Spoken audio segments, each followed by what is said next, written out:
محترم سامعین و ناظرین، السلام علیکم ورحمۃ اللہ وبرکاتہ۔ آج میں آپ کے سامنے شب برات کے متعلق کچھ اہم باتیں بیان کرنے جا رہا ہوں، اور آپ اس ویڈیو کو آخر تک دیکھیں۔ اگر اس کے متعلق کچھ سوال ہو تو کمنٹس باکس میں ضرور پوچھیں۔ اگر یہ ویڈیو آپ کو اچھی لگے تو سبسکرائب کریں اور زیادہ سے زیادہ شیئر کریں۔ چلیے میں آپ کو اصل مقصد کی طرف لے چلتا ہوں۔ سب سے پہلے یہ جانیں کہ شعبان کیا ہے۔ شعبان المعظم قمری سال کا 8واں مہینہ ہے۔ اس ماہ مقدس کے فضائل آقا کریم صلی اللہ علیہ وسلم نے بڑے دل نشیں انداز میں بیان فرمائے ہیں۔ چنانچہ ایک مقام پر آقا کریم صلی اللہ علیہ وسلم نے ارشاد فرمایا، الشعبان شہری، شعبان میرا مہینہ ہے۔ اس حدیث مبارکہ سے ماہ شعبان کی فضیلت کا بخوبی اندازہ لگایا جا سکتا ہے کہ آقا کریم صلی اللہ علیہ وسلم نے اس مہینے کو اپنا مہینہ قرار دیا ہے، اور جس مہینے کو آقا کریم صلی اللہ علیہ وسلم اپنا مہینہ فرما دیں، اس کی عظمت و شان کا کیا ٹھکانہ ہوگا۔ اس طرح ایک اور مقام پر آقا کریم صلی اللہ علیہ وسلم نے ارشاد فرمایا، شعبان میرا مہینہ ہے اور رمضان اللہ تبارک و تعالیٰ کا مہینہ ہے۔ اس ماہ مقدس کی عظمتوں اور فضیلتوں میں یہ بھی ہے کہ اس میں ایک ایسی رات ہے جو نہایت رحمتوں، برکتوں اور فضیلتوں والی رات ہے۔ یہ رات شعبان المعظم کی 15ویں رات ہے، اور اس رات کو نصف شعبان کی رات بھی کہا جاتا ہے۔ اور شب یہ فارسی لفظ ہے، اس کے معنی رات کے ہیں، اور برات کا معنی ہے نجات حاصل کرنا اور چھٹکارا پانا۔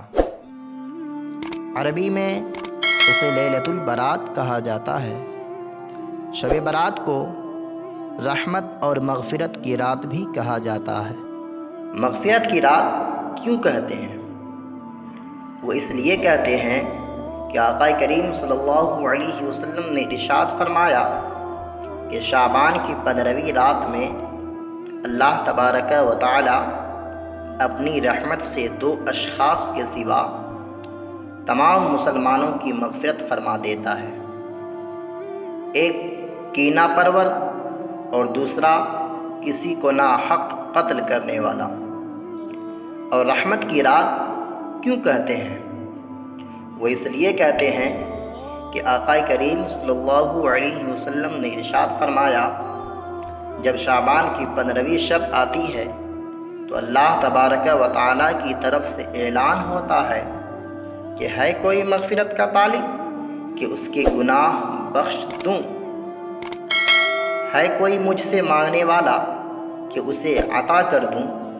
اس وقت اللہ رب العزت سے جو مانگا جاتا ہے وہ ملتا ہے۔ وہ سب کی دعاؤں کو قبول فرماتا ہے سوائے بدکار عورت اور مشرک کے۔